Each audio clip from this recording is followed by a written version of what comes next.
Halo, bertemu lagi dengan saya Febri. Sebelum kita memasuki materi editing video, ada baiknya kita membahas tentang persiapan apa saja sih yang kita perlukan sebelum memasuki proses editing video ya. Saat ini ada banyak program editing video yang dapat kita gunakan, ada yang bergratis, ada juga yang berbayar. Contoh berbayar dan yang paling umum digunakan yaitu Adobe Premiere Pro. Selain yang berbayar, ada juga program editing video gratis seperti DaVinci Resolve, Final Cut Pro, tapi hanya ada pada iOS ya. Lalu ada video editor, OpenShot, dan lainnya. Pada modul ini program yang digunakan adalah Adobe Premiere Pro. Untuk dapat mengoperasikannya, tentu kita harus menginstalnya ke komputer dengan lisensi yang sudah kita bayar ya. Selain software, kita juga membutuhkan kebutuhan pendukung untuk editing seperti komputer. Prosesor yang digunakan harus berkinerja tinggi ya. RAM minimal 8 GB. Lalu dibutuhkan juga hard disk yang cukup banyak kapasitasnya untuk karena file video biasanya itu berkapasitas cukup besar ya, berukuran cukup besar ya. Lalu ada juga dibutuhkan graphic card. Ini juga untuk mendukung tampilan gambar video yang kita buat. Lalu juga ada monitor komputer, minimal 15 inch agar lebih jelas ya untuk melihatnya.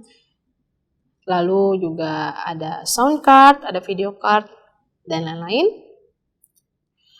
Seperti kita singgung sebelumnya, kita juga membutuhkan software. Softwarenya antara lain ada Adobe Premiere Pro, Final Cut Pro, DaVinci Resolve, and video editing, OpenShot, dan lain-lain ya.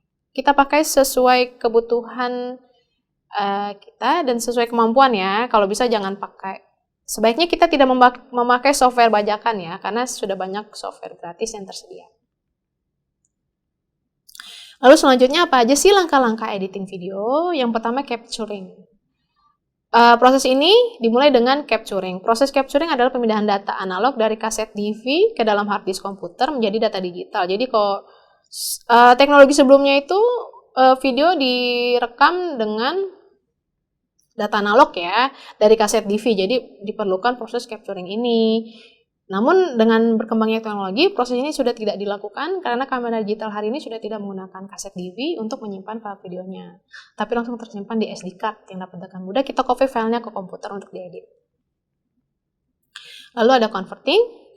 Contohnya ya, program Adobe Premiere Pro ini hanya dapat menerima kompresi format jenis tertentu untuk diedit. Oleh karena itu perlu dilakukan proses converting apabila format video tidak mendukung. Proses converting adalah mengubah format file yang tidak bisa diekspor ke Adobe Premiere agar format file berubah menjadi file yang dapat didukung oleh Adobe Premiere. Karena jika tidak dapat didukung, file tidak akan bisa masuk ke software dan tidak akan bisa kita edit tentunya ya. Lalu selanjutnya tentu pemotongan stock movie. Stock movie itu hasil capturing kemudian dipotong. Hasil video ya, hasil video shooting kita kemudian dipotong berdasarkan nomor scene pada storyboard. Karena setiap scene diambil teks sebanyak, biasanya lebih dari satu kali ya. Jadi kita harus pilih dulu mana yang mau kita pakai.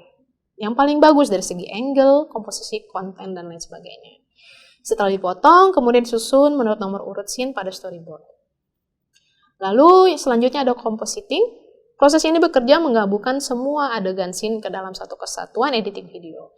Termasuk memberikan efek-efek yang dibutuhkan, yaitu ada sound effect, background, visual effect, animasi, dan penyutingan grafis ya. Semuanya final treatment tuh dilakukan di sini, di compositing ini ya.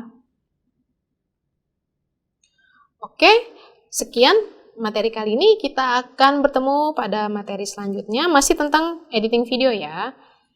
Terima kasih.